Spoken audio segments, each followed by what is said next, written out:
The Lifted Veil by George Eliot, a.k.a. Mary Ann Evans. Read by Mark Young. About the author.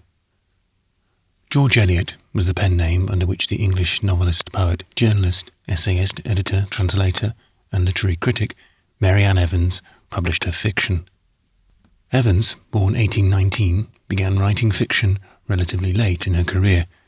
She published her first story in 1857 and her first complete novel in 1859, after she had criticised in 1856 the trivial and ridiculous plots of contemporary fiction by female writers in an essay titled Silly Novels by Lady Novelists. Among other literary works, George Eliot has written 7 novels, of which Middlemarch, 1871-72, has been voted the greatest British novel of all time in a BBC poll in 2015.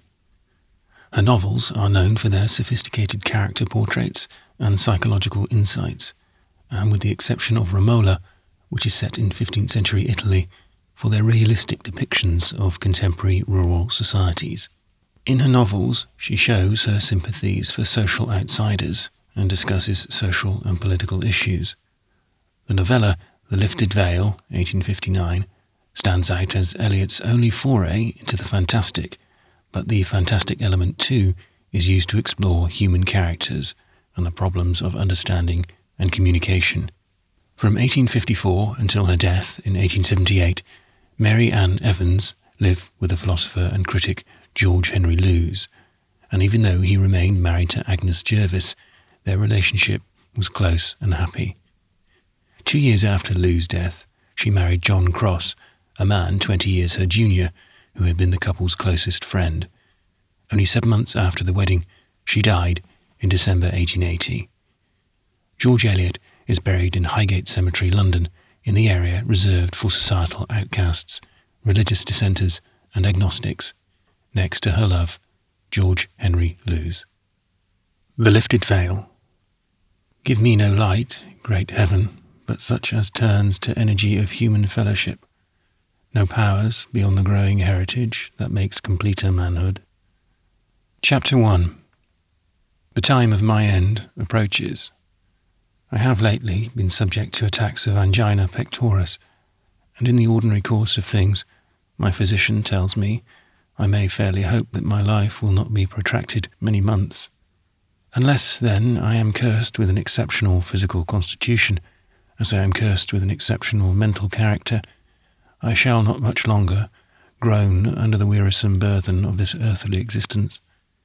If it were to be otherwise, if I were to live on to the age most men desire and provide for, I should, for once, have known whether the miseries of delusive expectation can outweigh the miseries of true provision. For I foresee when I shall die, and everything that will happen in my last moments. Just a month from this day, on September 20th, 1850, I shall be sitting in this chair, in this study, at 10 o'clock at night, longing to die, weary of incessant insight and foresight, without delusions and without hope, just as I am watching a tongue of blue flame rising in the fire, and my lamp is burning low. The horrible contraction will begin at my chest. I shall only have time to reach the bell and pull it violently before the sense of suffocation will come. No one will answer my bell. I know why. My 2 servants are lovers and will have quarrelled. My housekeeper will have rushed out of the house in a fury 2 hours before, hoping that Perry will believe she has gone to drown herself. Perry is alarmed at last and is gone out after her. The little scullery maid is asleep on a bench. She never answers the bell. It does not wake her. The sense of suffocation increases. My lamp goes out with a horrible stench. I make a great effort and snatch at the bell again. I long for life, and there is no help. I thirsted for the unknown. The thirst is gone. O God, let me stay with the known and be weary of it. I am content. Agony of pain and suffocation, and all the while the earth, the fields, the pebbly brook at the bottom of the rookery, the fresh scent after the rain, the light of the morning through my chamber window, the warmth of the hearth over the frosty air, Will darkness close over them forever? Darkness, darkness, no pain, nothing but darkness. But I am passing on and on through the darkness. My thought stays in the darkness, but always with a sense of moving forward. Before that time comes, I wish to use my last hours of ease and strength in telling the strange story of my experience. I have never fully unbosomed myself to any human being.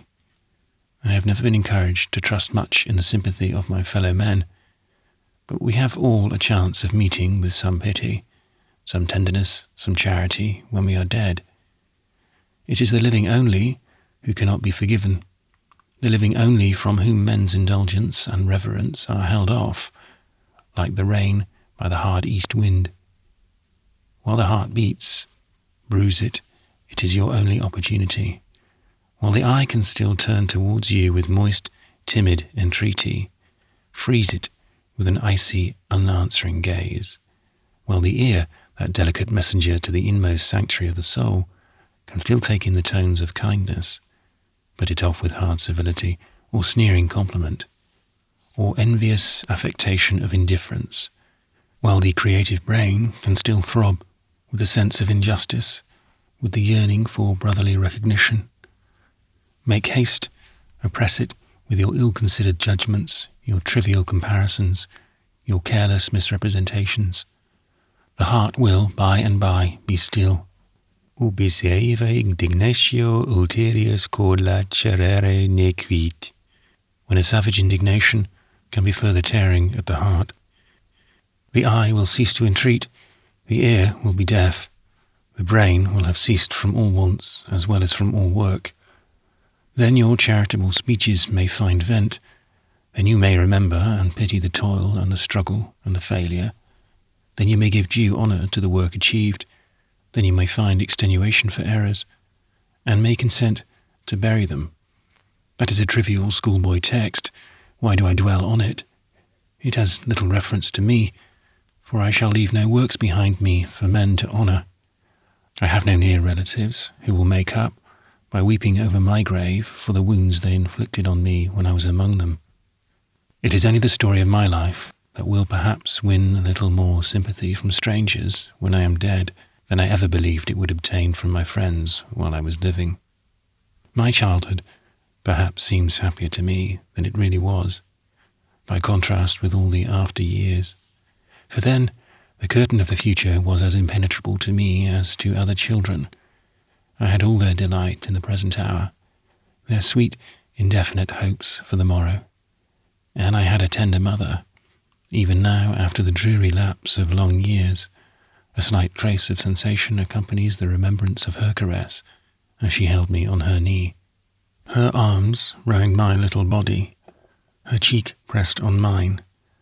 I had a complaint of the eyes that made me blind for a little while, and she kept me on her knee from morning till night.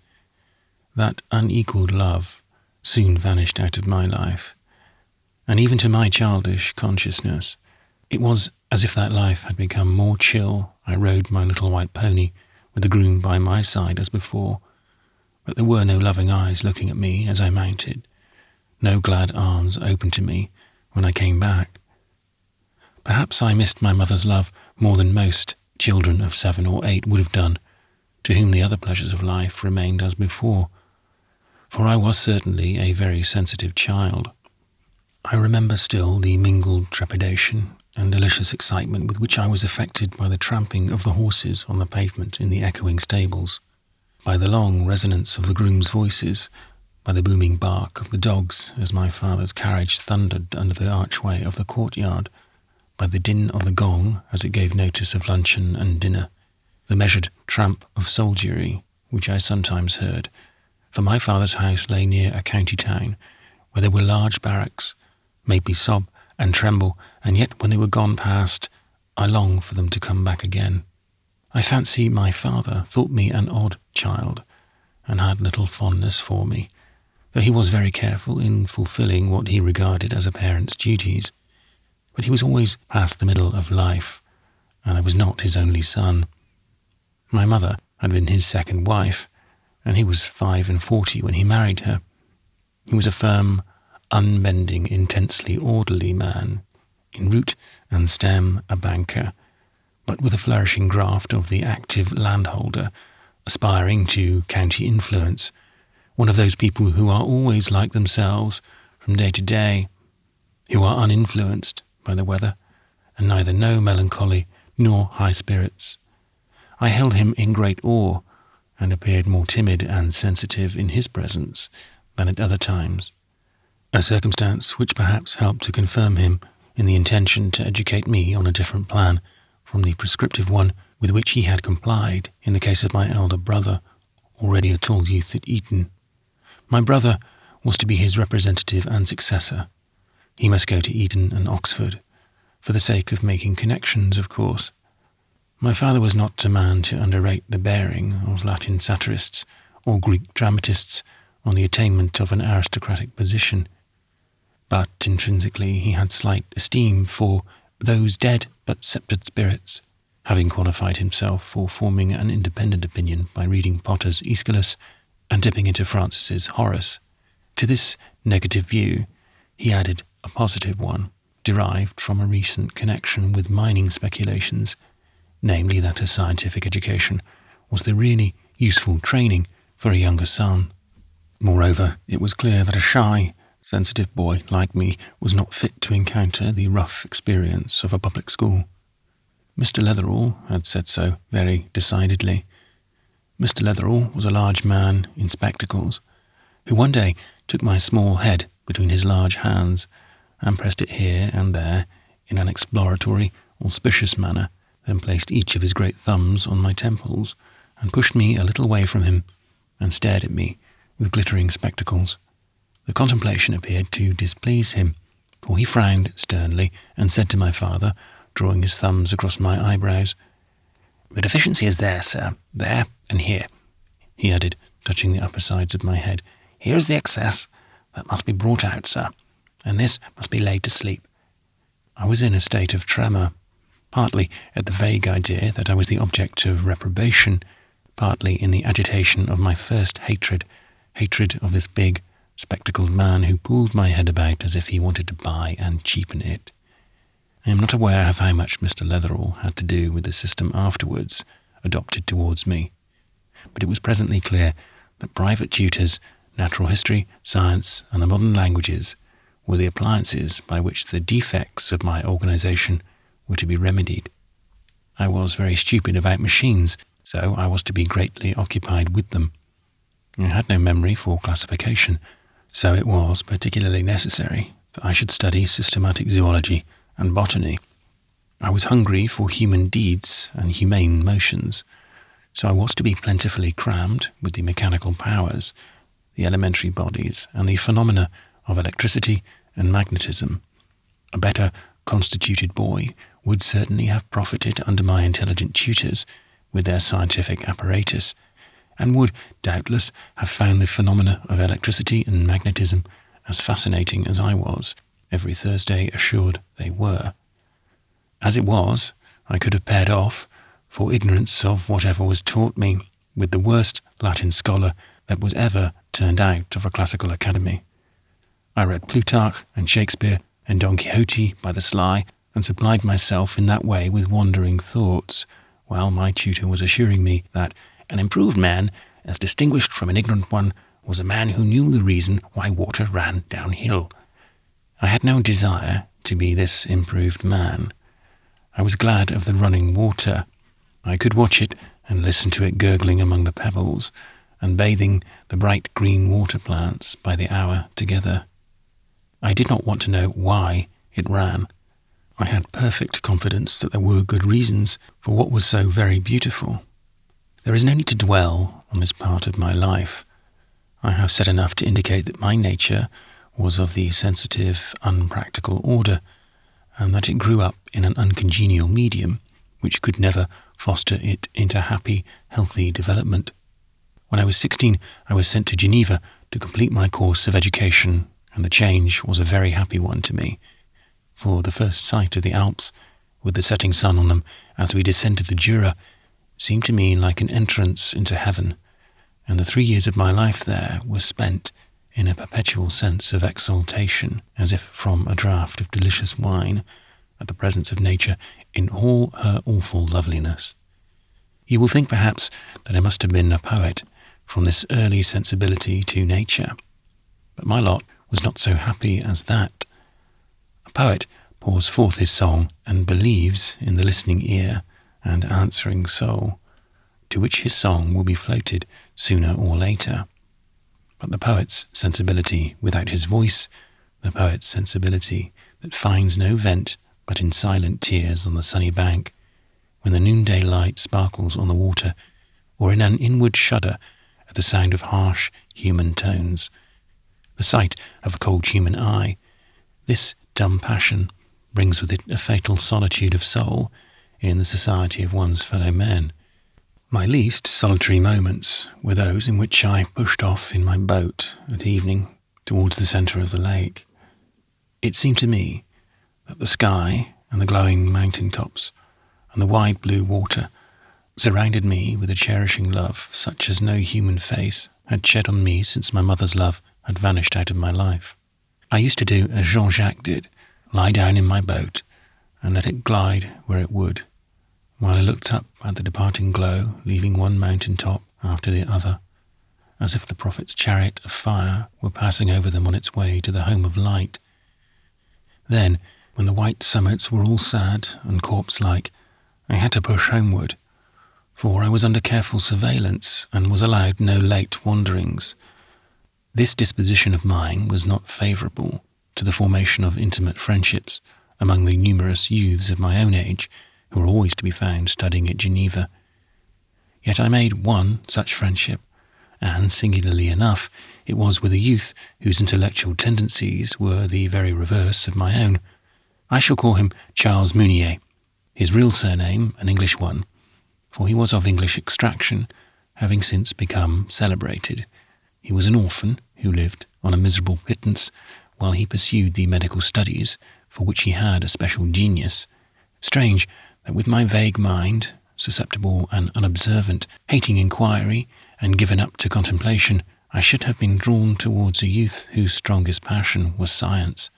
But the bond was not an intellectual one. It came from a source that can happily blend the stupid with the brilliant, the dreamy with the practical. It came from community of feeling. Charles was poor and ugly, derided by Genevieve's gamine, and not acceptable in drawing-rooms.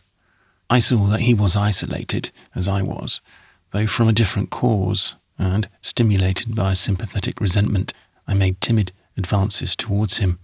It is enough to say that these sprang up as much comradeship between us as our different habits would allow, and in Charles's rare holidays we went up to the Salève together, or took the boat to Vevey, while I listened dreamily to the monologues in which he unfolded his bold conceptions of future experiment and discovery. I mingled them, confusedly, in my thought with glimpses of blue water and delicate floating cloud, with the notes of birds and the distant glitter of the glacier. He knew quite well that my mind was half absent, yet he liked to talk to me in this way, for don't we talk of our hopes and our projects, even to dogs and birds when they love us? I have mentioned this one friendship because of its connection with a strange and terrible scene which I shall have to narrate in my subsequent life. This happier life at Geneva was put an end to by a severe illness, which is partly a blank to me, partly a time of dimly remembered suffering, with the presence of my father by my bed from time to time. Then came the languid monotony of convalescence, the days gradually breaking into variety and distinctness as my strength enabled me to take longer and longer drives. On one of these more vividly remembered days, my father said to me, as he sat beside my sofa, "When you are quite well enough to travel, Latimer, I shall take you home with me. The journey will amuse you and do you good, for I shall go through the Tyrol and Austria, and you will see many new places. Our neighbours, the Fillmores, are come. Alfred will join us at Basel, and we shall all go together to Vienna and back by Prague." My father was called away before he had finished his sentence, and he left my mind resting on the word Prague, with a strange sense that a new and wondrous scene was breaking upon me. A city under the broad sunshine, that seemed to me as if it were the summer sunshine of a long-past century arrested in its course, unrefreshed for ages by dews of night or the rushing rain cloud, scorching the dusty, weary, time-eaten grandeur of a people doomed to live on in the stale repetition of memories, like deposed and superannuated kings in their regal, gold-inwoven tatters. The city looked so thirsty that the broad river seemed to me a sheet of metal, and the blackened statues, as I passed under their blank gaze, along the unending ridge with their ancient garments and their saintly crowns, seemed to me the real inhabitants and owners of this place, while the busy, trivial men and women hurrying to and fro were a swarm of ephemeral visitants infesting it for a day.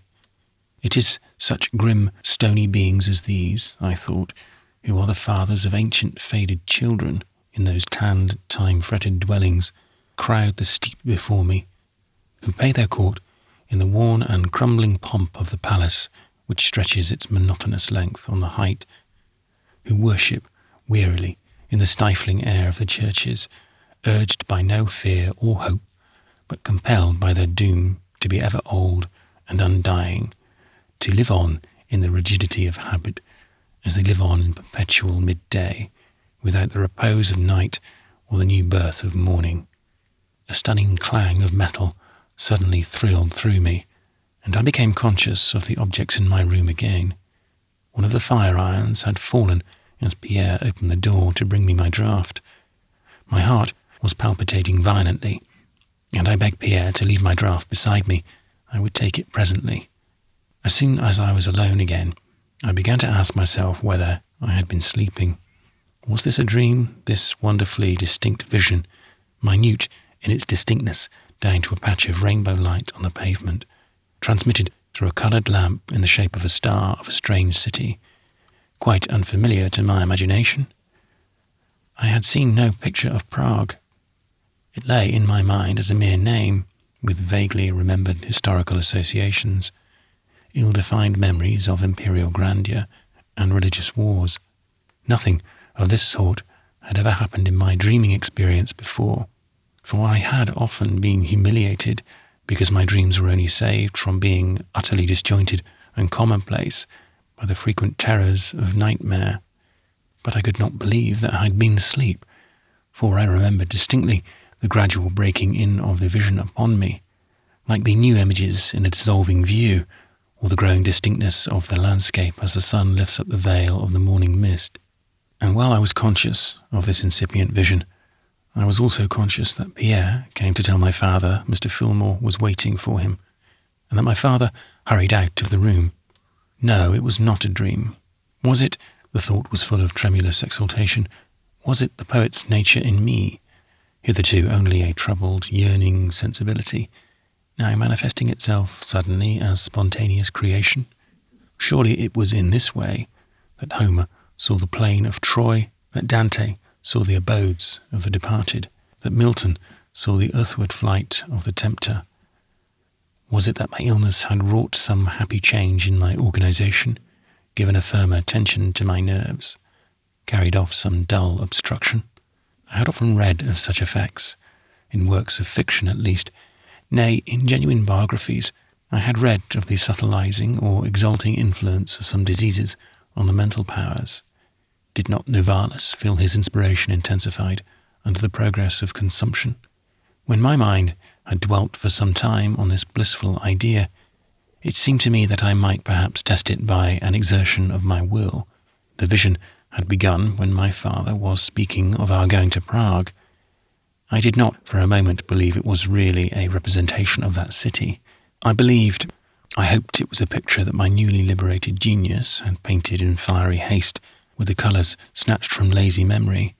Suppose I were to fix my mind on some other place, Venice, for example, which was far more familiar to my imagination than Prague. Perhaps the same sort of result would follow. I concentrated my thoughts on Venice. I stimulated my imagination with poetic memories, and strove to feel myself present in Venice, as I had felt myself present in Prague, but in vain. I was only colouring the Canaletto engravings that hung in my old bedroom at home. The picture was a shifting one, my mind wandering uncertainly in search of more vivid images. I could see no accident of form or shadow without conscious labour after the necessary conditions. It was all prosaic effort, not rapt passivity, such as I had experienced half an hour before. I was discouraged, but I remembered that inspiration was fitful.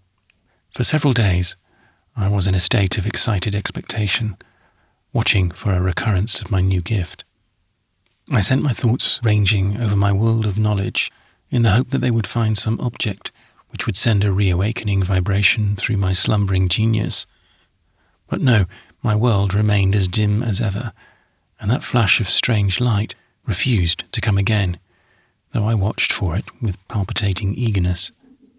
My father accompanied me every day in a drive and a gradually lengthening walk as my powers of walking increased, and one evening he had agreed to come and fetch me at 12 the next day, and we might go together to select a musical box and other purchases rigorously demanded of a rich Englishman visiting Geneva. He was one of the most punctual men and bankers, and I was always nervously anxious to be quite ready for him at the appointed time. But to my surprise, at 12:15, he had not appeared. I felt all the impatience of a convalescent who has nothing particular to do, and who has just taken a tonic in the prospect of immediate exercise that would carry off the stimulus. Unable to sit still and reserve my strength, I walked up and down the room, looking out on the current of the Rhône, just where it leaves the dark blue lake, but thinking all the while of the possible causes that could detain my father. Suddenly, I was conscious that my father was in the room, but not alone. There were 2 persons with him. Strange. I had heard no footstep. I had not seen the door open. But I saw my father, and at his right hand our neighbour, Mrs. Fillmore, whom I remembered very well, though I had not seen her for 5 years. She was a commonplace, middle-aged woman in silk and cashmere, but the lady on the left of my father was not more than 20, tall, slim, willowy figure, with luxuriant blonde hair, arranged in cunning braids and folds that looked almost too massive for the slight figure and the small-featured, thin-lipped face they crowned. But the face had not a girlish expression. The features were sharp, the pale grey eyes at once acute, restless, and sarcastic. They were fixed on me in half-smiling curiosity, and I felt a painful sensation as if a sharp wind were cutting me. The pale green dress and the green leaves that seemed to form a border about her pale blonde hair made me think of a water nixie, for my mind was full of German lyrics, and this pale, fatal-eyed woman with the green weeds looked like a birth from some cold, sedgy stream, the daughter of an ancient river. "Well, Latimer, you thought me long," my father said, but while the last word was in my ears, the whole group vanished, and there was nothing between me and the Chinese printed folding screen that stood before the door. I was cold and trembling. I could only totter forward and throw myself on the sofa. This strange new power had manifested itself again. But was it a power? Might it not rather be a disease, a sort of intermittent delirium, concentrating my energy of brain into moments of unhealthy activity, and leaving my saner hours all the more barren? I felt a dizzy sense of unreality in what my eye rested on. I grasped the bell convulsively, like one trying to free himself from nightmare, and rang it twice. Pierre came with a look of alarm in his face. "Monsieur, ne se trouve pas bien?" he said anxiously. "I'm tired of waiting, Pierre," I said as distinctly and emphatically as I could, like a man determined to be sober in spite of wine. "I'm afraid something has happened to my father. He's usually so punctual. Run to the Hôtel des Bergues and see if he is there." Pierre left the room at once with a soothing "Bien, monsieur," and I felt the better for this scene of simple walking prose. Seeking to calm myself still further, I went into my bedroom adjoining the salon and opened a case of eau de cologne, took out a bottle, went through the process of taking out the cork very neatly, and then rubbed the reviving spirit over my hands and forehead and under my nostrils, drawing a new delight from the scent, because I had procured it by slow details of labour, and by no strange sudden madness. Already I had begun to taste something of the horror that belongs to the lot of a human being whose nature is not adjusted to simple human conditions. Still enjoying the scent, I returned to the salon, but it was not unoccupied, as it had been before I left it. In front of the Chinese folding screen there was my father, with Mrs. Fillmore on his right hand, and on his left the slim, blonde-haired girl with the keen face and the keen eyes fixed on me in half-smiling curiosity. "Well, Latimer, you thought me long," my father said. I heard no more, felt no more, till I became conscious that I was lying with my head low on the sofa, Pierre and my father by my side. As soon as I was thoroughly revived, my father left the room and presently returned, saying, "I've been to tell the ladies how you are, Latimer. They were waiting in the next room. We shall put off our shopping expedition today." Presently he said, "That young lady is Bertha Grant, Mrs. Fillmore's orphan niece. Fillmore has adopted her, and she lives with them. So you will have her for a neighbour when we go home, perhaps for a near relation, for there is a tenderness between her and Alfred, I suspect, and I shall be gratified by the match, since Fillmore means to provide for her in every way, as if she were his daughter. It had not occurred to me that you knew nothing about her living with the Fillmores." He made no further allusion to the fact of my having fainted at the moment of seeing her, and I would not for the world have told him the reason. I shrank from the idea of disclosing to anyone what might be regarded as a pitiable peculiarity, most of all from betraying it to my father, who would have suspected my sanity ever after. I do not mean to dwell with particularity on the details of my experience. I have described these two cases at length, because they had definite, clearly traceable results in my afterlot. Shortly after this last occurrence, I think the very next day, I began to be aware of a phase in my abnormal sensibility, to which, from the languid and slight nature of my intercourse with others since my illness, I had not been alive before. This was the obtrusion on my mind of the mental process going forward in first one person and then another, with whom I happened to be in contact.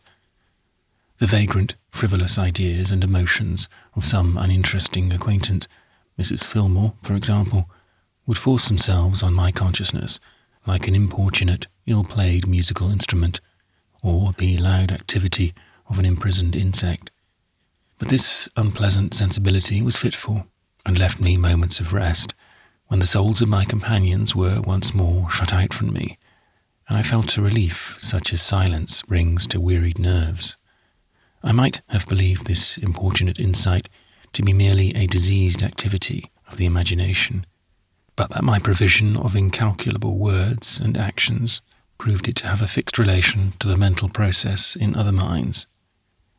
But this superadded consciousness, wearying and annoying enough when it urged on me the trivial experience of indifferent people, became an intense pain and grief when it seemed to be opening to me the souls of those who were in close relation to me.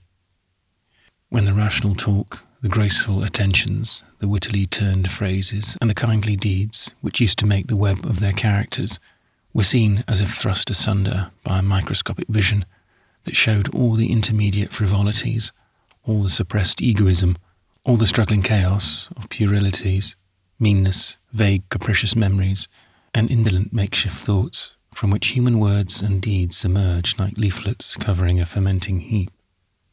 At Basel, we were joined by my brother Alfred, now a handsome, self-confident man of 26, a thorough contrast to my fragile, nervous, ineffectual self.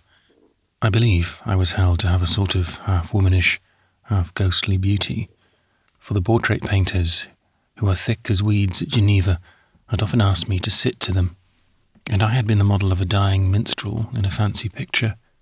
But I thoroughly disliked my own physique, and nothing but the belief that it was a condition of poetic genius would have reconciled me to it. That brief hope was quite fled, and I saw in my face now nothing but the stamp of a morbid organisation, framed for passive suffering, too feeble for the sublime resistance of poetic production. Alfred, from whom I had been almost constantly separated, and who, in his present stage of character and appearance, came before me as a perfect stranger, was bent on being extremely friendly and brother-like to me. He had the superficial kindness of a good-humoured, self-satisfied nature that fears no rivalry and has encountered no contrarieties. I am not sure that my disposition was good enough for me to have been quite free from envy towards him, even if our desires had not clashed, and if I had been in the healthy human condition which admits of generous confidence and charitable construction, there must always have been an antipathy between our natures. As it was, he became in a few weeks an object of intense hatred to me, and when he entered the room, still more when he spoke, it was as if a sensation of grating metal had set my teeth on edge. My diseased consciousness was more intensely and continually occupied with his thoughts and emotions than with those of any other person who came in my way. I was perpetually exasperated with the petty promptings of his conceit and his love of patronage, with his self-complacent belief in Bertha Grant's passion for him, with his half-pitying contempt for me, seen not in the ordinary indications of intonation and phrase and slight action, which an acute and suspicious mind is on the watch for, but in all their naked, skinless complication. For we were rivals, and our desires clashed, though he was not aware of it. I have said nothing yet of the effect Bertha Grant produced in me on a nearer acquaintance. That effect was chiefly determined by the fact that she made the only exception among all the human beings about me to my unhappy gift of insight. About Bertha, I was always in a state of uncertainty. I could watch the expression of her face and speculate on its meaning. I could ask her for opinion with the real interest of ignorance. I could listen for her words and watch for her smile with hope and fear. She had for me the fascination of an unravelled destiny. I say it was this fact that chiefly determined the strong effect she produced on me, for in the abstract, no womanly character could seem to have less ability for that of a shrinking, romantic, passionate youth than Bertha's. She was keen, sarcastic, unimaginative, prematurely cynical, remaining critical and unmoved in the most impressive scenes, inclined to dissect all my favourite poems, and especially contemptuous towards the German lyrics, which were my pet literature at that time. To this moment, I am unable to define my feeling towards her. It was not ordinary, boyish admiration, for she was the very opposite, even to the colour of her hair, of the ideal woman who still remained to me the type of loveliness.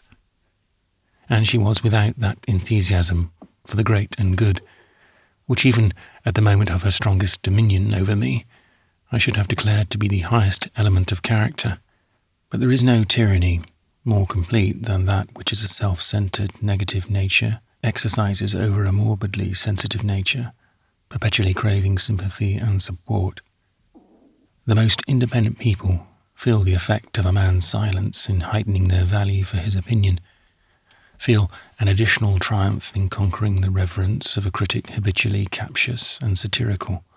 No wonder, then, that an enthusiastic, self-distrusting youth should watch and wait before the closed secret of a sarcastic woman's face, as if it were the shrine of the doubtfully benignant deity who ruled his destiny.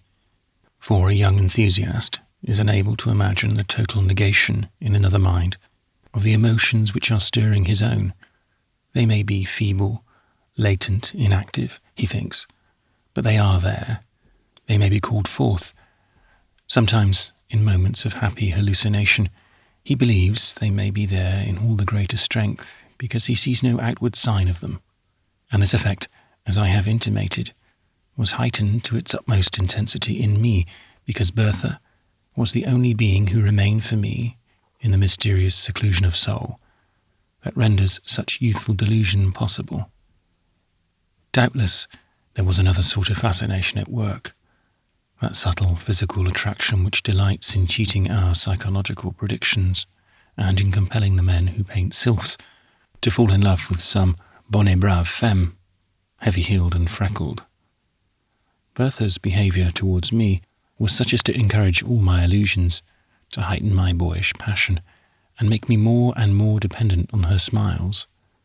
Looking back with my present wretched knowledge, I conclude that her vanity and love of power were intensely gratified by the belief that I had fainted on first seeing her, purely from the strong impression her person had produced on me. The most prosaic woman likes to believe herself the object of a poetic passion, and without a grain of romance in her. Bertha had that spirit of intrigue which gave piquancy to the idea that the brother of the man she meant to marry was dying with love and jealousy for her sake.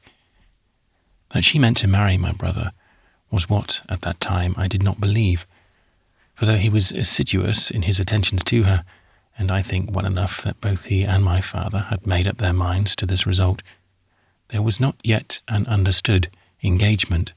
There had been no explicit declaration, and Bertha, habitually, while she flirted with my brother, and accepted his homage in a way that implied to him a thorough recognition of its intention, made me believe by the subtlest looks and phrases, feminine nothings, which could never be quoted against her, that he was really the object of her secret ridicule, that she thought him, as I did, a coxcomb, whom she would have pleasure in disappointing. Me she openly petted in my brother's presence, as if I were too young and sickly ever to be thought of as a lover, and that was the view he took of me.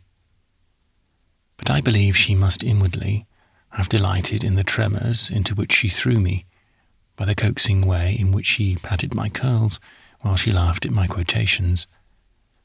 Such caresses were always given in the presence of our friends, for when we were alone together, she affected a much greater distance towards me, and now and then took the opportunity, by words or slight actions, to stimulate my foolish, timid hope that she really preferred me. And why should she not follow her inclination? I was not in so advantageous a position as my brothers, but I had fortune. I was not a year younger than she was, and she was an heiress who would soon be of age to decide for herself. The fluctuations of hope and fear, confined to this one channel, made each day in her presence a delicious torment. There was one deliberate act of hers which especially helped to intoxicate me. When we were at Vienna, her 20th birthday occurred, and as she was very fond of ornaments, we all took the opportunity of the splendid jewellers' shops in the Teutonic Paris to purchase her a birthday present of jewellery. Mine, naturally, was the least expensive. It was an opal ring. The opal was my favourite stone, because it seems to blush and turn pale, as if it had a soul. I told Bertha so when I gave it to her, and said that it was an emblem of the poetic nature, changing with the changing light of heaven and of woman's eyes. In the evening she appeared elegantly dressed and wearing conspicuously all the birthday presents, except mine. I looked eagerly at her fingers, but saw no opal. I had no opportunity of noticing this to her during the evening, but the next day, when I found her seated near the window alone after breakfast, I said, "You scorn to wear my poor opal. I should have remembered that you despised poetic natures, and should have given you coral or turquoise or some other opaque, unresponsive stone." "Do I despise it?" she answered, taking hold of a delicate gold chain, which she always wore round her neck, and drawing out the end from her bosom, with my ring hanging to it. "It hurts me a little, I can tell you," she said, with her usual dubious smile, "to wear it in that secret place. And since your poetical nature is so stupid as to prefer a more public position, I shall not endure the pain any longer." She took off the ring from the chain and put it on her finger, smiling still, while the blood rushed to my cheeks, and I could not trust myself to say a word of entreaty that she would keep the ring where it was before. I was completely fooled by this, and for 2 days shut myself up in my room whenever Bertha was absent, that I might intoxicate myself afresh with the thought of this scene and all it implied. I should mention that during these 2 months, which seemed a long time to me from the novelty and intensity of the pleasures and pains I underwent, my diseased anticipation in other people's consciousness continued to torment me. Now it was my father, and now my brother, now Mrs. Fillmore or her husband, and now our German courier, whose stream of thought rushed upon me like ringing in the ears, not to be got rid of, though it allowed my own impulses and ideas to continue their uninterrupted course. It was like a preternaturally heightened sense of hearing. making audible to one a roar of sound where others find perfect stillness. The weariness and disgust of this involuntary intrusion into other souls was counteracted only by my ignorance of Bertha and my growing passion for her, a passion enormously stimulated, if not produced, by that ignorance. She was my oasis of mystery in the dreary desert of knowledge. I had never allowed my diseased condition to betray itself, or to drive me into any unusual speech or action, except once, when, in a moment of peculiar bitterness against my brother, I had forestalled some words which I knew he was going to utter, a clever observation which he had prepared beforehand. He had occasionally a slightly affected hesitation in his speech, and when he paused, an instant after the second word, my impatience and jealousy impelled me to continue the speech for him, as if it was something we had both learned by rote.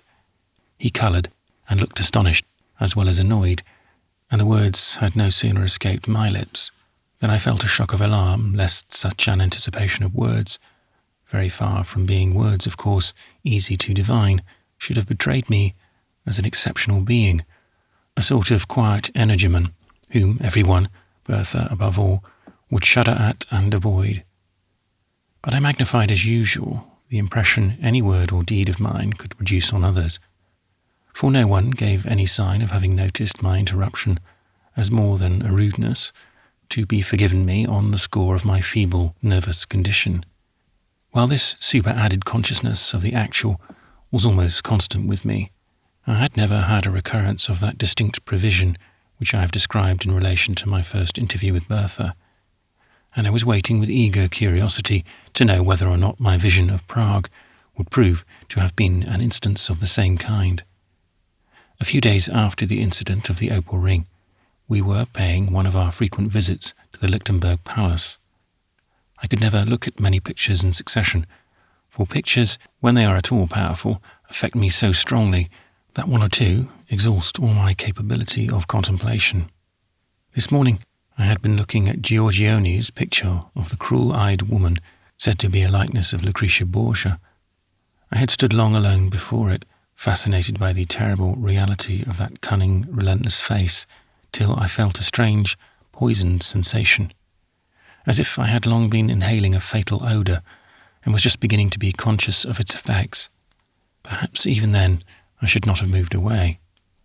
If the rest of the party had not returned to this room and announced that they were going to the Belvedere Gallery to settle a bet which had arisen between my brother and Mr. Fillmore about a portrait, I followed them dreamily, and was hardly alive to what occurred till they had all gone up to the gallery, leaving me below, for I refused to come within sight of another picture that day.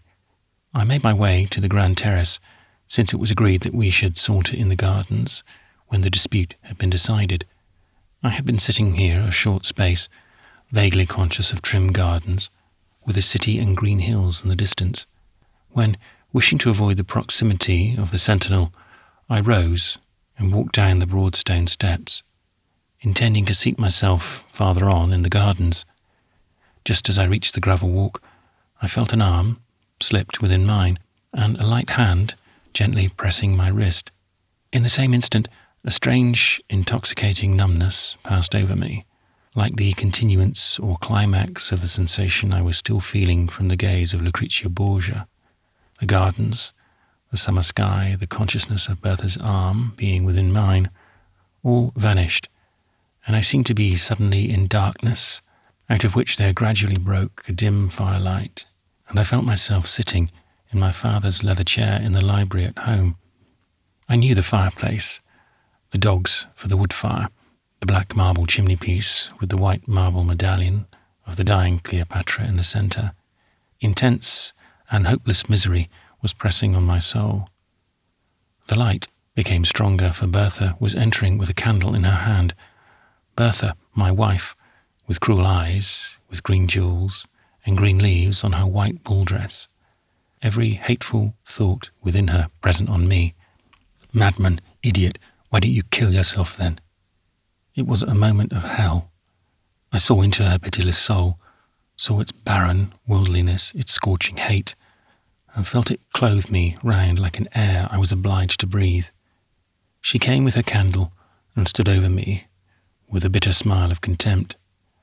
I saw the great emerald brooch on her bosom, a studied serpent with diamond eyes. I shuddered. I despised this woman with the barren soul and the mean thoughts, but I felt helpless before her, as if she clutched my bleeding heart and would clutch it till the last drop of lifeblood ebbed away. She was my wife, and we hated each other. Gradually, the hearth, the dim library, the candlelight disappeared, seemed to melt away into a background of light, the green serpent with the diamond eyes remaining a dark image on the retina. Then I had a sense of my eyelids quivering, and the living daylight broke in upon me. I saw gardens and heard voices. I was seated on the steps of the Belvedere Terrace, and my friends were round me.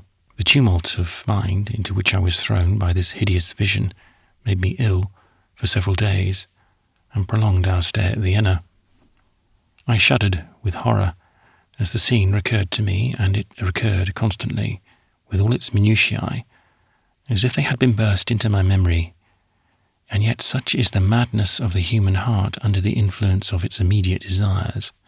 I felt a wild, hell-braving joy that Bertha was to be mine, for the fulfilment of my former prevision concerning her first appearance before me left me little hope that this last hideous glimpse of the future was the more displeased play of my own mind, and had no relation to external realities.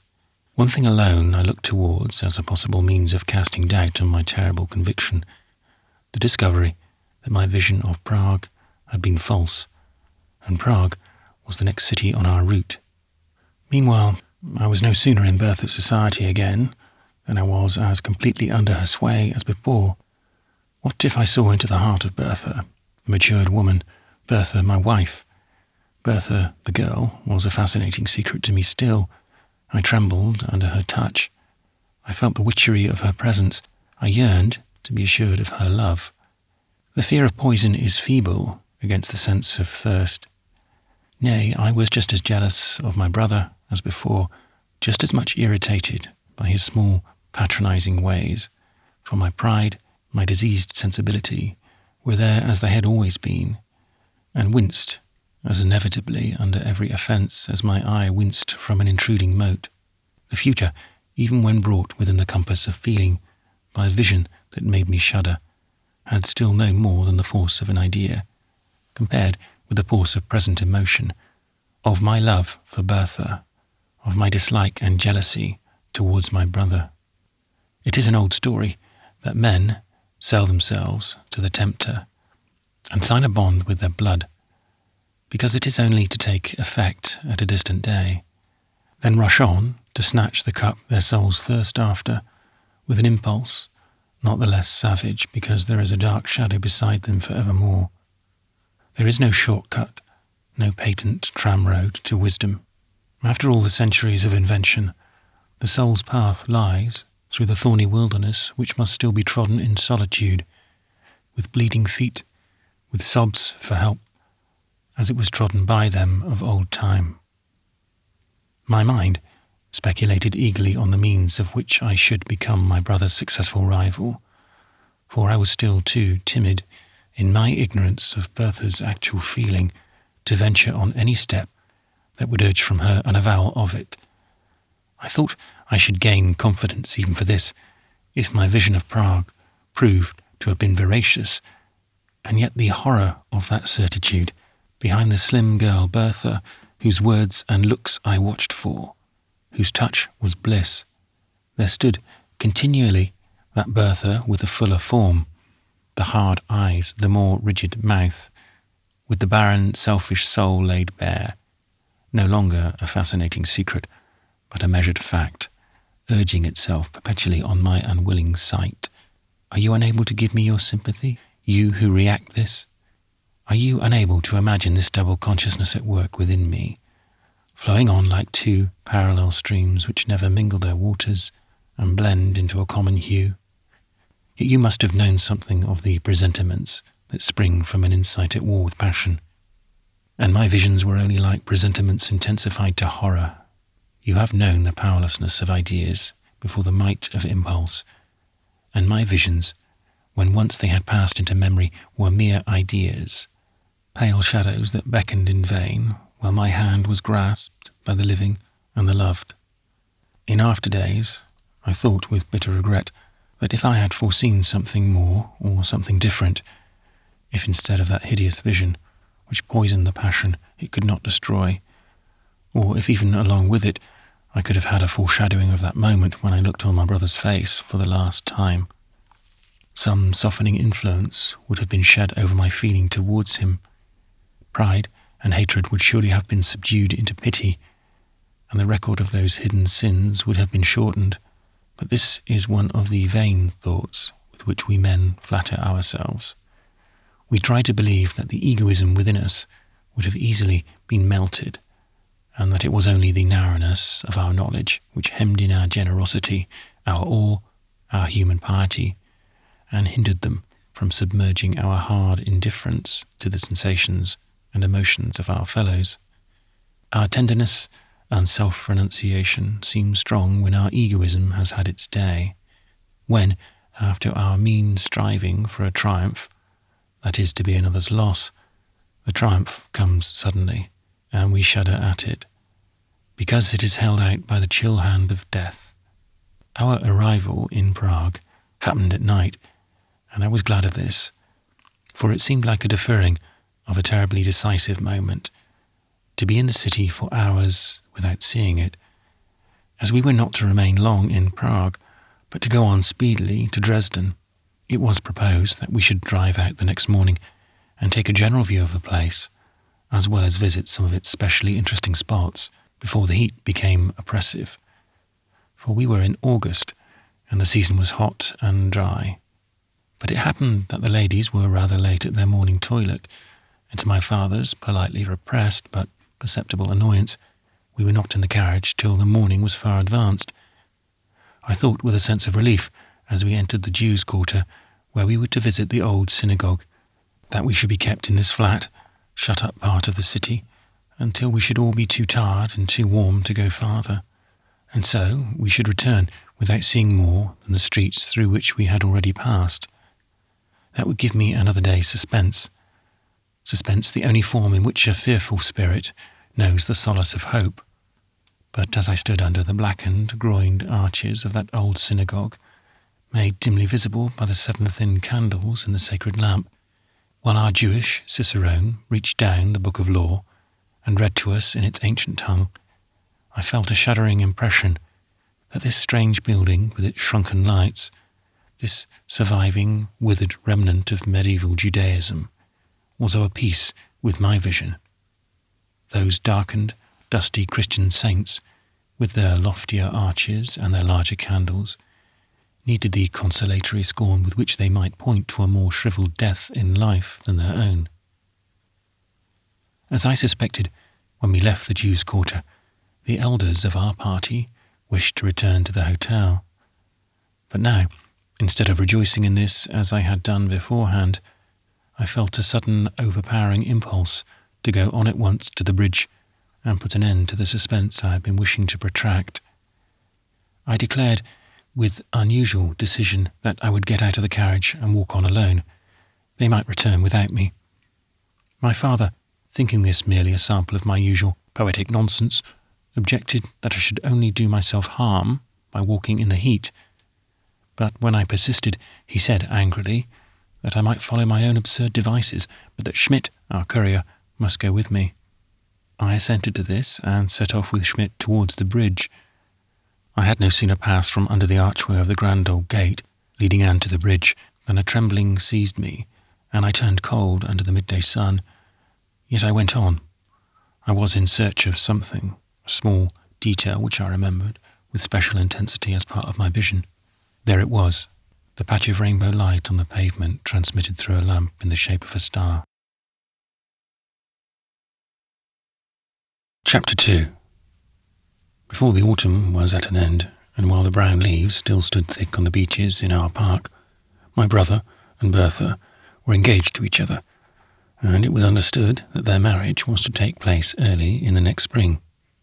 In spite of the certainty I had felt from that moment on the bridge at Prague, that Bertha would one day be my wife, my constitutional timidity and distrust had continued to benumb me, and the words in which I had sometimes premeditated a confession of my love had died away unuttered.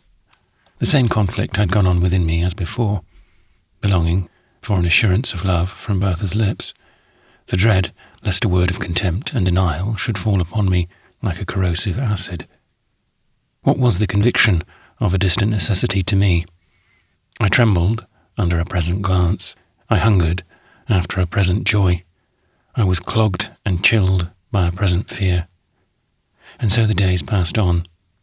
I witnessed Bertha's engagement and heard her marriage discussed as if I were under a conscious nightmare, knowing it was a dream that would vanish, but feeling stifled under the grasp of hard-clutching fingers.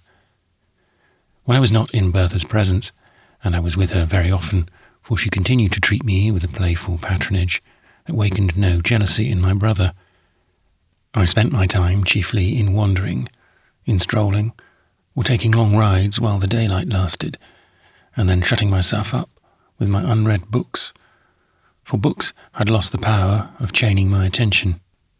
My self-consciousness was heightened to that pitch of intensity in which our own emotions take the form of a drama which urges itself imperatively on our contemplation, and we begin to weep, less under the sense of our suffering than at the thought of it.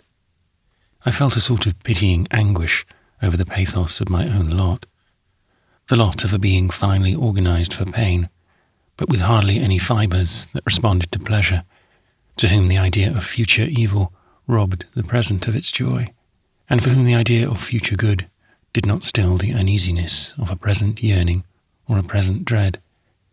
I went dumbly through that stage of the poet's suffering, in which he feels the delicious pang of utterance and makes an image of his sorrows. I was left entirely without remonstrance concerning this dreamy, wayward life. I knew my father's thought about me. That lad will never be good for anything in life. He may waste his years in an insignificant way on the income that falls to him. I shall not trouble myself about a career for him. One morning, in the beginning of November, it happened that I was standing outside the portico, patting lazy old Caesar, a Newfoundland almost blind with age, the only dog that ever took any notice of me, for the very dogs shunned me and fawned on the happier people about me, when the groom brought up my brother's horse, which was to carry him to the hunt, and my brother himself appeared at the door, florid, broad-chested, and self-complacent, feeling what a good-natured fellow he was not to behave insolently to us all on the strength of his great advantages. "Latimer, old boy," he said to me in a tone of compassionate cordiality, "what a pity it is you don't have a run with the hounds now and then. The finest thing in the world for low spirits." Low spirits, I thought, bitterly, as he rode away. That is the sort of phrase with which coarse, narrow natures like yours think to describe experience of which you can know no more than your horse knows. It is to such as you that the good of this world falls. Ready dullness, healthy selfishness, good-tempered conceit, these are the keys to happiness. The quick thought came that my selfishness was even stronger than his. It was only a suffering selfishness, instead of an enjoying one. But then, again, my exasperating insight into Alfred's self-complacent soul, his freedom from all the doubts and fears, the unsatisfied yearnings, the exquisite tortures of sensitiveness that had made the web of my life, seemed to absolve me from all bonds towards him. This man needed no pity, no love. Those fine influences would have been as little felt by him as the delicate white mist is felt by the rock it caresses. There was no evil in store for him. If he was not to marry Bertha, it would be because he had found a lot pleasanter to himself.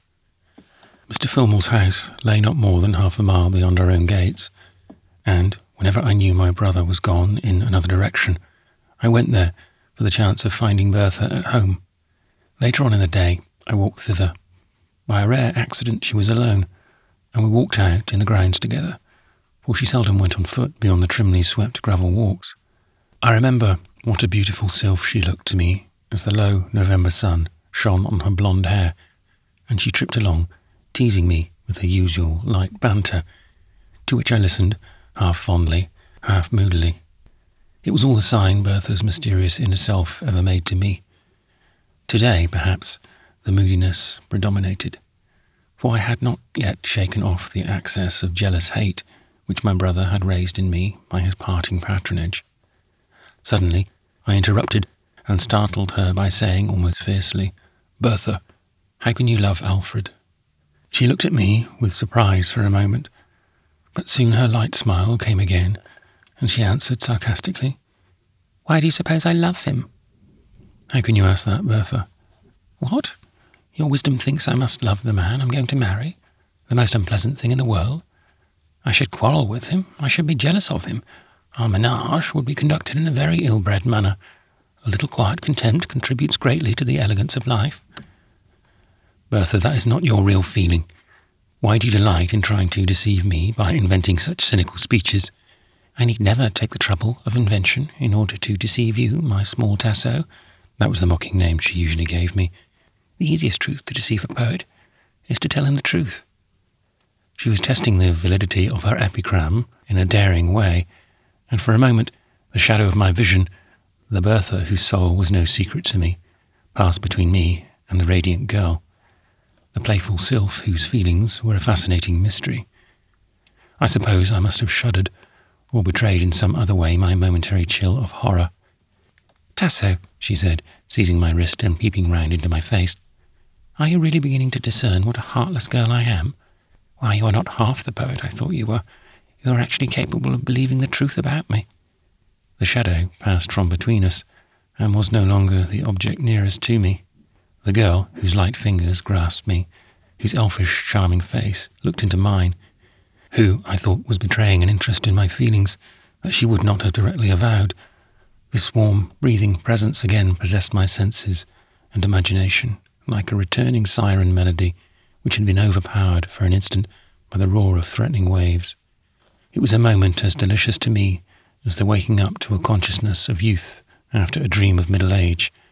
I forgot everything but my passion, and said with swimming eyes, "Bertha, shall you love me when we are first married? I wouldn't mind if you really loved me only for a little while."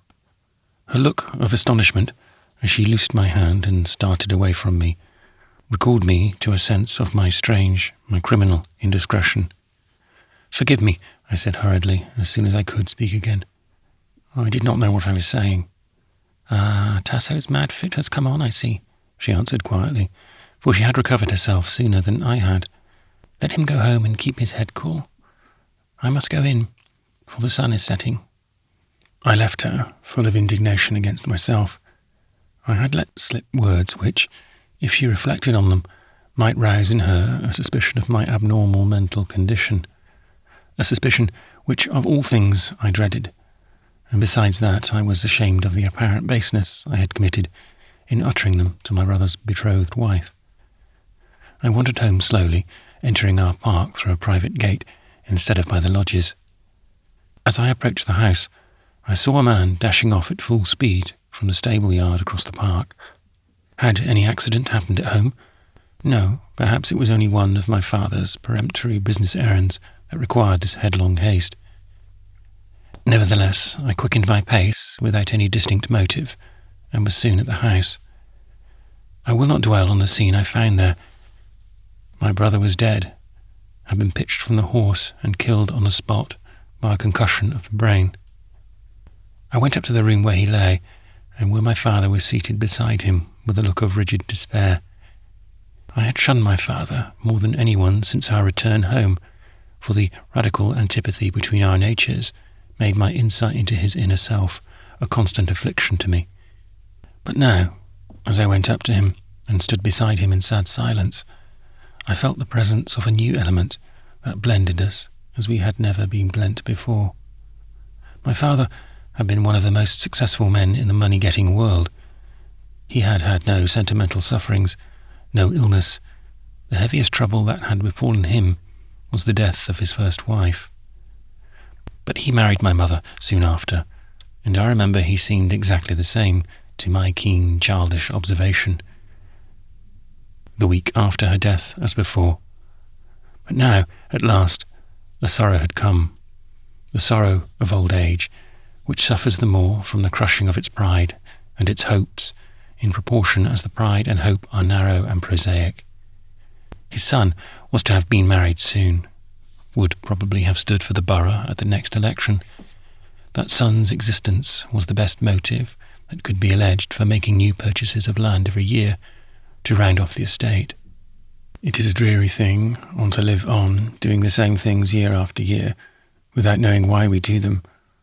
Perhaps the tragedy of disappointed youth and passion is less piteous than the tragedy of disappointed age and worldliness.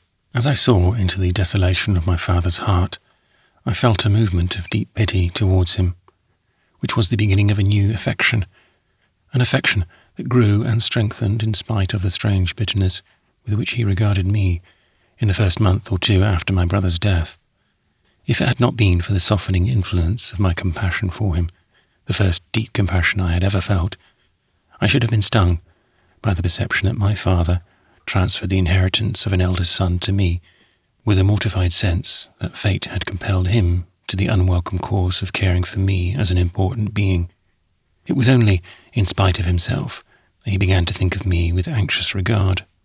There is hardly any neglected child for whom death has made vacant a more favoured place who will not understand what I mean. Gradually, however, my new deference to his wishes, the effect of that patience which was born of my pity for him, won upon his affection, and he began to please himself with the endeavour to make me fill any brother's place as fully as my feebler personality would admit. I saw that the prospect which by and by presented itself of my becoming Bertha's husband was welcome to him, and he even contemplated, in my case, what he had not intended in my brother's, that his son and daughter-in-law should make one household with him. My softened feelings towards my father made this the happiest time I had known since childhood. These last months, in which I retained the delicious illusion of loving Bertha, of longing and doubting and hoping that she might love me, she behaved with a certain new consciousness and distance towards me after my brother's death, and I too was under a double constraint, that of delicacy towards my brother's memory, and of anxiety as to the impression my abrupt words had left on her mind. But the additional screen this mutual reserve erected between us only brought me more completely under her power, no matter how empty the adytum, so that the veil be thick enough. So absolute is our soul's need of something hidden and uncertain for the maintenance of that doubt and hope and effort which are the breath of its life, that if the whole future were laid bare to us beyond today, the interest of all mankind will be bent on the hours that lie between. We should pant after the uncertainties of our one morning and our one afternoon. We should rush fiercely to the exchange for our last possibility of speculation, of success, of disappointment. We should have a glut of political prophets foretelling a crisis or a no crisis within the only 24 hours left open to prophecy. Conceive the condition of the human mind, if all propositions whatsoever were self-evident except one, which was to become self-evident at the close of a summer's day, but in the meantime might be the subject of question, of hypothesis, of debate. Art and philosophy, literature and science would fasten like bees on that one proposition, which had the honey of probability in it, and be the more eager because their enjoyment would end with sunset. Our impulses, our spiritual activities, no more adjust themselves to the idea of their future nullity than the beating of our heart, or the irritability of our muscles. Bertha, a slim, fair-haired girl, whose present thoughts and emotions were an enigma to me amidst the fatiguing obviousness of the other minds around me, was as absorbing to me as a single unknown today, as a single hypothetic proposition to remain problematic till sunset, and all the cramped, hemmed-in belief and disbelief, trust and distrust of my nature, welled out in this one narrow channel. And she made me believe that she loved me. Without ever quitting her tone of badinage and playful superiority, she intoxicated me with the sense that I was necessary to her, that she was never at ease unless I was near her. Submitting to her playful tyranny, it costs a woman so little effort to beset us in this way. A half-repressed word, a moment's unexpected silence, even an easy fit of petulance on our account will serve us as hashish for a long while. Out of the subtlest web of scarcely perceptible signs, she set me weaving the fancy that she had always unconsciously loved me better than Alfred, but that, with the ignorant, fluttered sensibility of a young girl, she had been imposed on by the charm that lay for her in the distinction of being admired and chosen by a man who made so brilliant a figure in the world as my brother. She satirized herself in a very graceful way for her vanity and ambition. What was it to me that I had the light of my wretched provision on the fact that now it was I who possessed at least all but the personal part of my brother's advantages? Our sweet illusions are half of them conscious illusions, like effects of colour that we know to be made up of tinsel, broken glass and rags. We were married 18 months after Alfred's death, one cold, clear morning in April, when there came hail and sunshine both together, and Bertha, in her white silk and pale green leaves, and the pale hues of her hair and face, looked like the spirit of the morning. My father was happier than he had thought of being again. My marriage, he felt sure, would complete the desirable modification of my character, and make me practical and worldly enough to take my place in society among sane men, for he delighted in Bertha's tact and acuteness, and felt sure she would be mistress of me, and make me what she chose. I was only 21 and madly in love with her. Poor father. He kept that hope a little while after our first year of marriage, and it was not quite extinct when paralysis came and saved him from utter disappointment. I shall hurry through the rest of my story, not dwelling so much as I have hitherto done on my inward experience.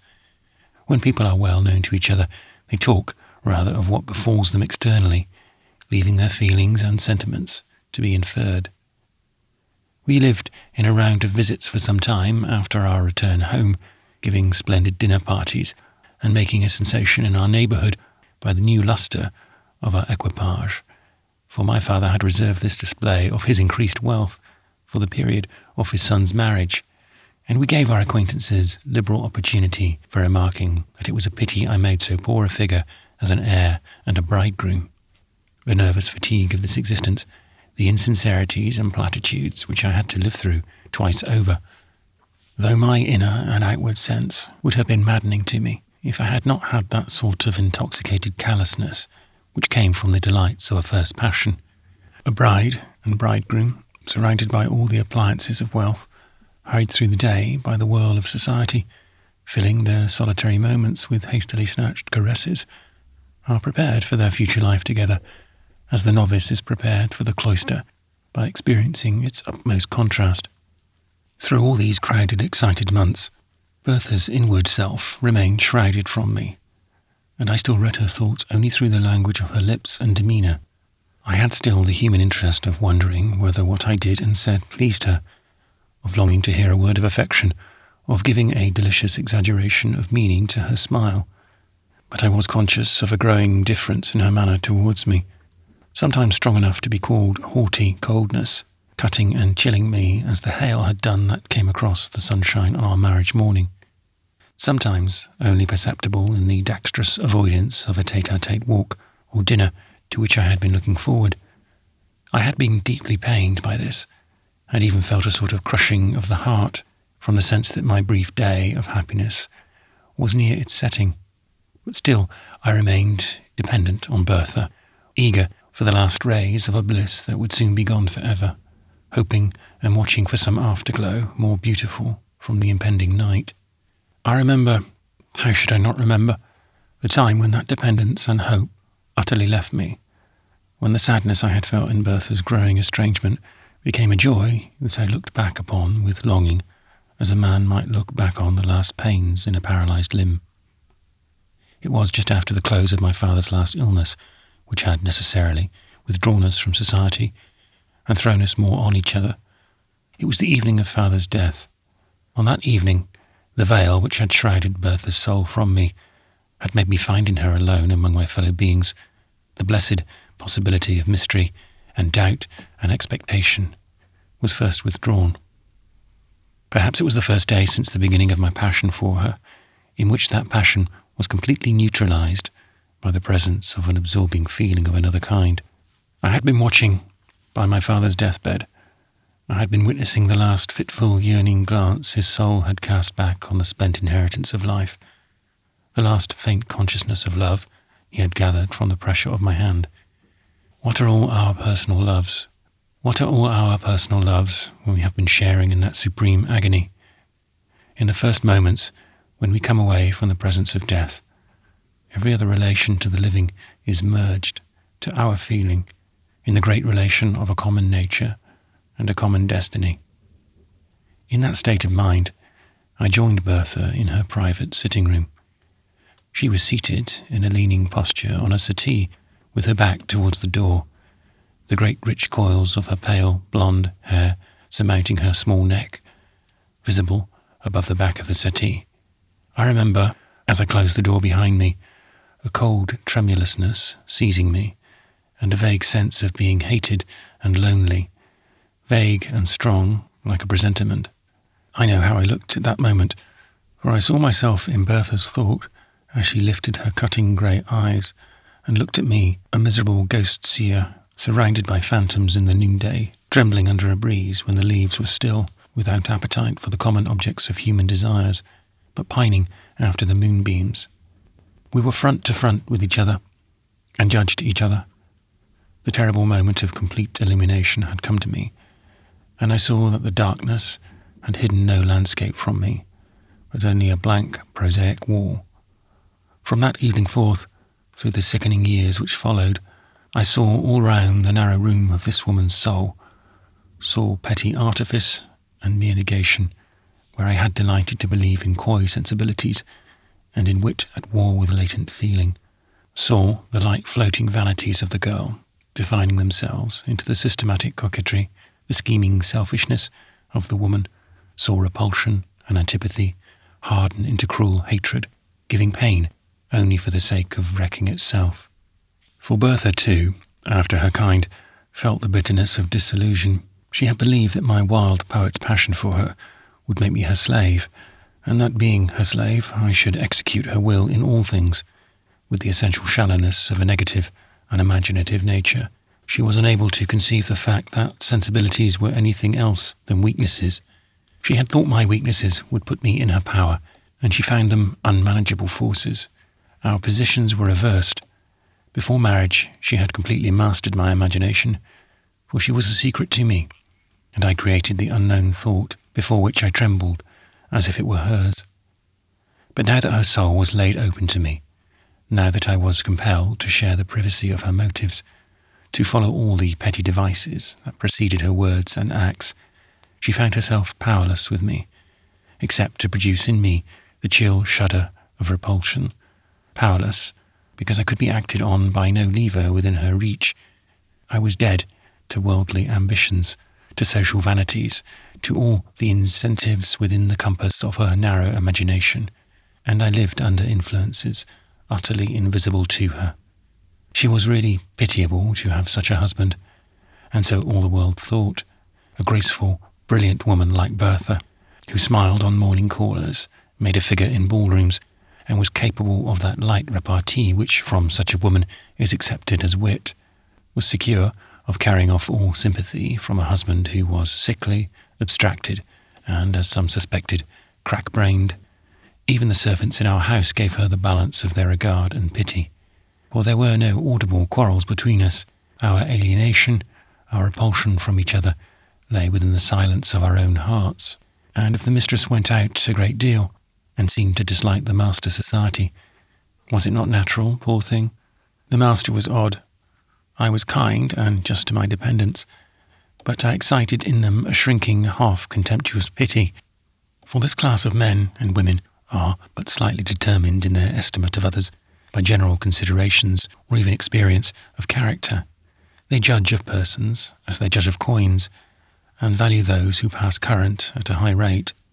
After a time, I interfered so little with Bertha's habits that it might seem wonderful how her hatred towards me could grow so intense and active as it did. But she had begun to suspect, by some involuntary betrayal of mine, that there was an abnormal power of penetration in me, that fitfully, at least, I was strangely cognizant of her thoughts and intentions. and she began to be haunted by a terror of me, which alternated every now and then with defiance.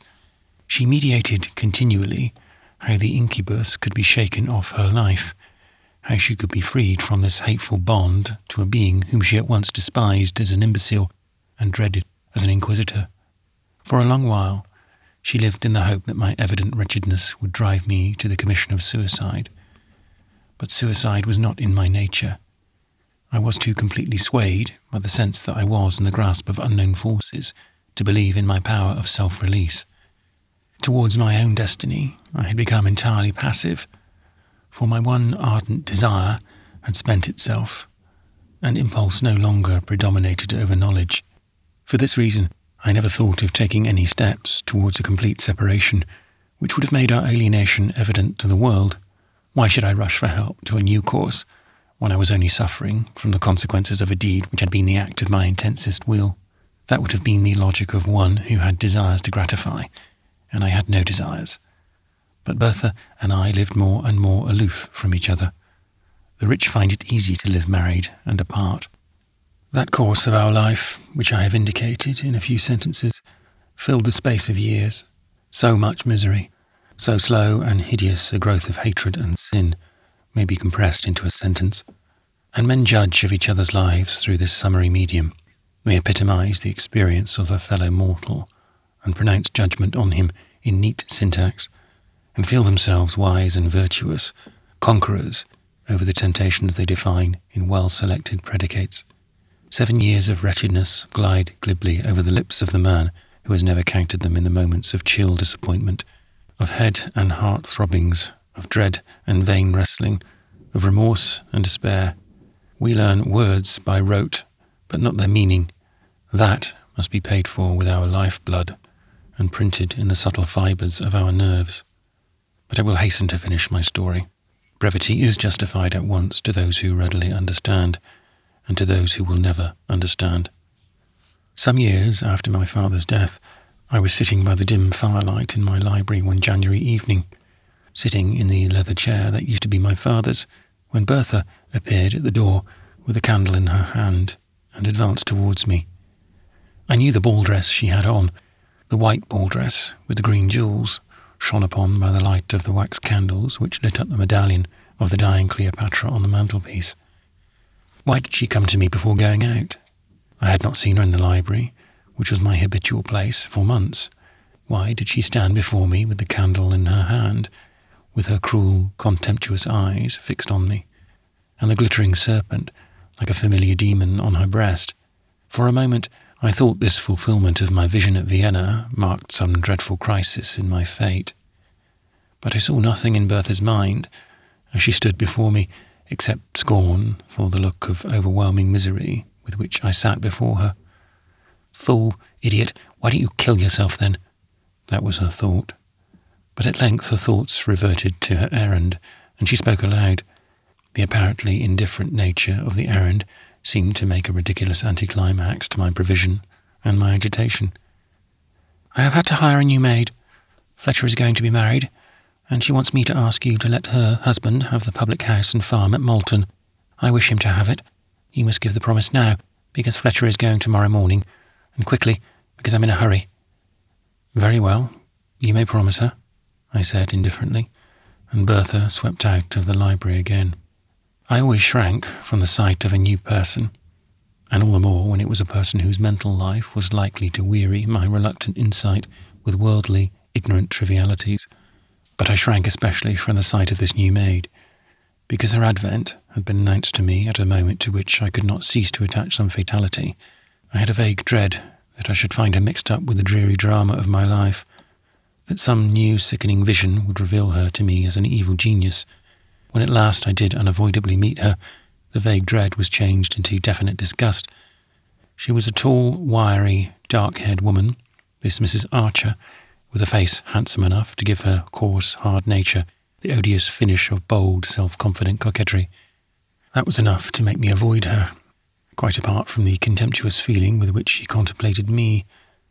I seldom saw her, but I perceived that she rapidly became a favourite with her mistress, and after the lapse of 8 or 9 months, I began to be aware that there had arisen in Bertha's mind towards this woman a mingled feeling of fear and dependence, and that this feeling was associated with ill-defined images of candlelight scenes in her dressing room and the locking up of something in Bertha's cabinet. My interviews with my wife had become so brief and so rarely solitary that I had no opportunity of perceiving these images in her mind with more definiteness. The recollections of the past became contracted in the rapidity of thought till they sometimes bear hardly a more distinct resemblance to the external reality than the forms of an Oriental alphabet to the objects that suggested them. Besides, for the last year or more, a modification had been going forward in my mental condition and was growing more and more marked. My insight into the minds of those around me was becoming dimmer and more fitful, and the ideas that crowded my double consciousness became less and less dependent on any personal contact. All that was personal in me seemed to be suffering a gradual death, so that I was losing the organ through which the present agitations and projects of others could affect me. But along with this relief from wearisome insight, there was a new development of what I concluded, as I have since found rightly, to be a provision of external scenes. It was as if the relation between me and my fellow men was more and more deadened, and my relation to what we call the inanimate was quickened into new life. The more I lived apart from society, and in proportion as my wretchedness subsided from the violent throb of agonized passion into the dullness of habitual pain, the more frequent and vivid became such visions as that I had had of Prague, of strange cities, of sandy plains, of gigantic ruins, of midnight skies with strange bright constellations, of mountain passes, of grassy nooks flecked with the afternoon sunshine through the boughs. I was in the midst of such scenes, and in all of them one presence seemed to weigh on me in all these mighty shapes, the presence of something unknown and pitiless. For continual suffering had annihilated religious faith within me. To the utterly miserable, the unloving, and the unloved, there is no religion possible, no worship but a worship of devils. And beyond all these, and continually recurring, was the vision of my death, the pangs, the suffocation, the last struggle, when life would be grasped at in vain. Things were in this state near the end of the 7th year. I had become entirely free from insight, from my abnormal cognizance of any other consciousness than my own, and instead of intruding involuntarily into the world of other minds, was living continually in my own solitary future. Bertha was aware that I was greatly changed. To my surprise, she had of late seemed to seek opportunities of remaining in my society, and had cultivated that kind of distant yet familiar talk which is customary between a husband and wife who live in polite and irrevocable alienation. I bore this with languid submission, and without feeling enough interest in her motives to be roused into keen observation. Yet I could not help perceiving something triumphant and excited in her carriage, in the expression of her face, something too subtle to express itself in words or tones, but giving one the idea that she lived in a state of expectation or hopeful suspense. My chief feeling was satisfaction that her inner self was once more shut out from me, and I almost revelled, for the moment, in the absent melancholy that made me answer her at cross purposes, and betray utter ignorance of what she had been saying. I remember well the look and the smile with which she one day said, after a mistake of this kind on my part, "I used to think you were a clairvoyant, and that was the reason why you were so bitter against clairvoyance, wanting to keep your monopoly. But I see now you have become rather duller than the rest of the world." I said nothing in reply. It occurred to me that her recent obtrusion of herself upon me might have been prompted by the wish to test my power of detecting some of her secrets, but I let the thought drop again at once. Her motives and her deeds had no interest for me, and whatever pleasures she might be seeking, I had no wish to balk her. There was still pity in my soul for every living thing, and Bertha was living, was surrounded with possibilities of misery. Just at this time there occurred an event which roused me somewhat from my inertia and gave me an interest in the passing moment that I had thought impossible for me. It was a visit from Charles Meunier, who had written me word that he was coming to England for relaxation from too strenuous labour and would like to see me. Meunier had now a European reputation, But his letter to me expressed that keen remembrance of an early regard, an early debt of sympathy, which is inseparable from nobility of character, and I too felt as if his presence would be to me like a transient resurrection into a happier pre-existence. He came, and as far as possible, I renewed our old pleasure of making tete-a-tete excursions, though instead of mountains and glaciers and the wide blue lake, we had to content ourselves with mere slopes and ponds and artificial plantations. The years had changed us both, but with what different result? Meunier was now a brilliant figure in society, to whom elegant women pretended to listen, and whose acquaintance was boasted of by noblemen ambitious of brains. He repressed with the utmost delicacy all betrayal of the shock which I am sure he must have received from our meeting, or of a desire to penetrate into my condition and circumstances, and sought, by the utmost exertion of his charming social powers, to make our reunion agreeable. Bertha was much struck by the unexpected fascinations of a visitor whom she had expected to find presentable only on the score of his celebrity, and put forth all her coquetries and accomplishments. Apparently, she succeeded in attracting his admiration, for his manner towards her was attentive and flattering. The effect of his presence on me was so benignant, especially in those renewals of our old tete-a-tete wanderings, when he poured forth to me wonderful narratives of his professional experience, that more than once, when his talk turned on the psychological relations of disease, the thought crossed my mind that, if his stay with me were long enough, I might possibly bring myself to tell this man the secrets of my lot. Might there not lie some remedy for me too in his science? Might there not at least lie some comprehension and sympathy ready for me in his large and susceptible mind? But the thought only flickered feebly now and then, and died out before it could become a wish. The horror I had of again breaking in on the privacy of another soul made me, by an irrational instinct, draw the shroud of concealment more closely around my own, as we automatically perform the gesture we feel to be wanting in another. When Meunier's visit was approaching its conclusion, there happened an event which caused some excitement in our household, owing to the surprisingly strong effect it appeared to produce on Bertha, the self-possessed, who usually seemed inaccessible to feminine agitations, and did even her hate in a self-restrained, hygienic manner. This event was the sudden, severe illness of her maid, Mrs. Archer. I have reserved to this moment the mention of a circumstance which enforced itself on my notice shortly before Meunier's arrival, namely, that there had been some quarrel between Bertha and this maid, apparently during a visit to a distant family in which she had accompanied her mistress. I had overheard Archer speaking in a tone of bitter insolence, which I should have thought an adequate reason for immediate dismissal. No dismissal followed. On the contrary, Bertha seemed to be silently putting up with personal inconveniences from the exhibitions of this woman's temper. I was the more astonished to observe that her illness seemed a cause of strong solicitude to Bertha, that she was at the bedside night and day, and would allow no one else to officiate as head nurse.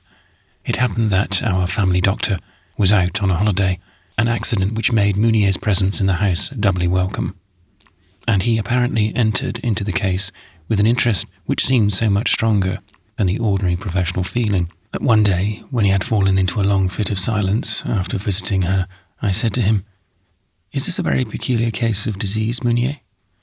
"No," he answered, "it is an attack of peritonitis which will be fatal, but which does not differ physically from many other cases that have come under my observation. But I'll tell you what I have on my mind. I want to make an experiment on this woman, if you will give me permission. It can do her no harm, will give her no pain, for I shall not make it until life is extinct to all purposes of sensation. I want to try the effect of transfusing blood into her arteries after the heart has ceased to beat for some minutes. I have tried the experiment again and again with animals that have died of this disease, with astounding results, and I want to try it on a human subject. I have the small tubes necessary in a case I have with me, and the rest of the apparatus could be prepared readily. I should use my own blood, take it from my own arm. This woman won't live through the night, I'm convinced, and I want you to promise me your assistance in making the experiment. I can't do without another hand, but it would perhaps not be well to call in a medical assistant from among your provincial doctors. A disagreeable, foolish version of the thing might get abroad." "Have you spoken to my wife on the subject?" I said, because she appears to be peculiarly sensitive about this woman. She has been a favourite maid. To tell the truth, said Meunier, I don't want her to know about it. There are always insuperable difficulties with women in these matters, and the effect on the supposed dead body may be startling. You and I will sit up together and be in readiness. When certain symptoms appear, I shall take you in, and at the right moment we must manage to get everyone else out of the room. I need not give our father conversation on the subject. He entered very fully into the details and overcame my repulsion from them by exciting in me a mingled awe and curiosity concerning the possible results of his experiment. We prepared everything, and he instructed me in my part as assistant. He had not told Bertha of his absolute conviction that Archer would not survive through the night, and endeavoured to persuade her to leave the patient and take a night's rest. But she was obstinate, suspecting the fact that death was at hand, and supposing that he wished merely to save her nerves, she refused to leave the sick room. Meunier and I sat up together in the library, he making frequent visits to the sick room, and returning with the information that the case was taking precisely the course he expected. Once he said to me, "Can you imagine any cause of ill feeling this woman has against her mistress, who is so devoted to her? I think there was some misunderstanding between them before her illness. Why do you ask?" "Because I have observed for the last 5 or 6 hours, since, I fancy, she has lost all hope of recovery, there seems a strange prompting in her to say something which pain and failing strength forbid her to utter, and there is a look of hideous meaning in her eyes, which she turns continually towards her mistress. In this disease the mind often remains singularly clear to the last." "I'm not surprised at an indication of malevolent feeling in her," I said. "She is a woman who has always inspired me with distrust and dislike. Has she managed to insinuate herself into her mistress's favour?" He was silent after this, looking at the fire with an air of absorption, till he went upstairs again. He stayed away longer than usual, and on returning said to me quietly, "Come now." I followed him to the chamber where death was hovering. The dark hangings of the large bed made a background that gave a strong relief to Bertha's pale face as I entered. She started forward as she saw me enter, and then looked at Meunier with an expression of angry inquiry, but he lifted up his hand as it to impose silence, while he fixed his glance on the dying woman and felt her pulse. The face was pinched and ghastly. A cold perspiration was on the forehead, and the eyelids were lowered so as to conceal the large dark eyes. After a minute or two, Meunier walked round to the other side of the bed where Bertha stood, and with his usual air of gentle politeness towards her, begged her to leave the patient under our care. Everything should be done for her. She was no longer in a state to be conscious of an affectionate presence. Bertha was hesitating, apparently almost willing to believe his assurance and to comply. She looked round at the ghastly, dying face, as if to read the confirmation of that assurance, when for a moment the lowered eyelids were raised again, and it seemed as if the eyes were looking towards Bertha, but blankly. A shudder passed through Bertha's frame, and she returned to her station near the pillow, tacitly implying that she would not leave the room. The eyelids were lifted no more. Once I looked at Bertha as she watched the face of the dying one. She wore a rich peignoir, and her blonde hair was half covered by a lace cap. In her attire she was, as always, an elegant woman, fit to figure in a picture of modern aristocratic life. But I asked myself how that face of hers could ever have seemed to be the face of a woman born of woman, with memories of childhood, capable of pain, needing to be fondled. The features at that moment seemed so preternaturally sharp. The eyes were so hard and eager. She looked like a cruel immortal, finding her spiritual feast in the agonies of a dying race. For across those hard features there came something like a flash, when the last hour had been breathed out, and we all felt that the dark veil had completely fallen. What secret was there between Bertha and this woman? I turned my eyes from her with a horrible dread lest my insight should return, and I should be obliged to see what has been breeding about 2 unloving women's hearts. I felt that Bertha had been watching for the moment of death as the sealing of her secret. I thank heaven it could remain sealed for me. Meunier said quietly, "She is gone." He then gave his arm to Bertha, and she submitted to be led out of the room. I suppose it was at her order that 2 female attendants came into the room and dismissed the younger one, who had been present before. When they entered, Meunier had already opened the artery in the long, thin neck that lay rigid on the pillow, and I dismissed them, ordering them to remain at a distance till we rang. The doctor, I said, had an operation to perform. He was not sure about the death. For the next 20 minutes, I forgot everything but Meunier and the experiment in which he was so absorbed that I think his senses would have been closed against all sounds or sights which had no relation to it.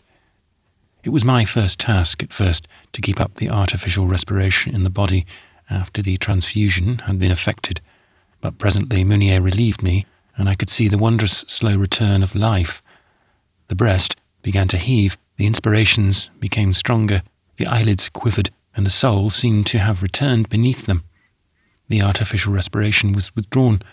Still, the breathing continued, and there was a movement of the lips. Just then I heard the handle of the door moving.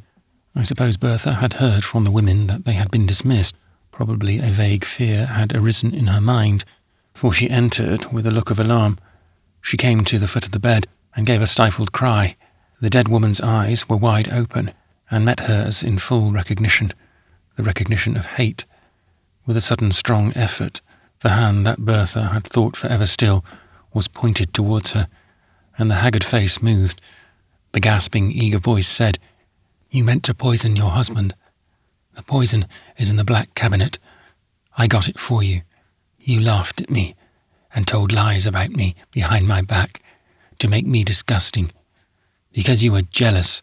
Are you sorry? Now?" The lips continued to murmur, but the sounds were no longer distinct. Soon there was no sound, only a slight movement. The flame had leaped out and was being extinguished the faster. The wretched woman's heartstrings had been set to hatred and vengeance. The spirit of life had swept the chords for an instant and was gone again, forever. Great God, is this what it is to live again?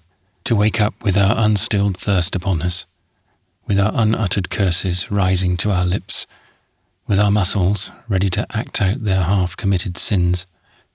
Bertha stood pale at the foot of the bed, quivering and helpless, despairing of devices, like a cunning animal whose hiding places are surrounded by swift advancing flame. Even Meunier looked paralyzed. Life, for that moment, ceased to be a scientific problem to him. As for me, the scene seemed of one texture with the rest of my existence. Horror was my familiar, and this new revelation was only like an old pain recurring with new circumstances. Since then, Bertha and I have lived apart, she in her own neighbourhood, the mistress of half our wealth, I as a wanderer in foreign countries, until I came to this Devonshire nest to die. Bertha lives pitied and admired, for what had I against that charming woman, whom everyone but myself could have been happy with? There had been no witness of the scene in the dying-room, except Meunier, and while Meunier lived, his lips were sealed by a promise to me. Once or twice, weary of wandering, I rested in a favourite spot, and my heart went out towards the men and women and children whose faces were becoming familiar to me, but I was driven away again in terror at the approach of my old insight, driven away to live continually with the one unknown presence revealed and yet hidden by the moving curtain of the earth and sky, till at last disease took hold of me and forced me to rest here, forced me to live in dependence on my servants. And then the curse of insight, of my double consciousness, came again and has never left me. I know all their narrow thoughts, their feeble regard, their half-wearied pity. It is the 20th of September, 1850. I know these figures I have just written, as if they were a long, familiar inscription. I have seen them on this pace in my desk unnumbered times, when the scene of my dying struggle has opened upon me. 1859. The End. The Lifted Veil by George Eliot. Read by Mark Young.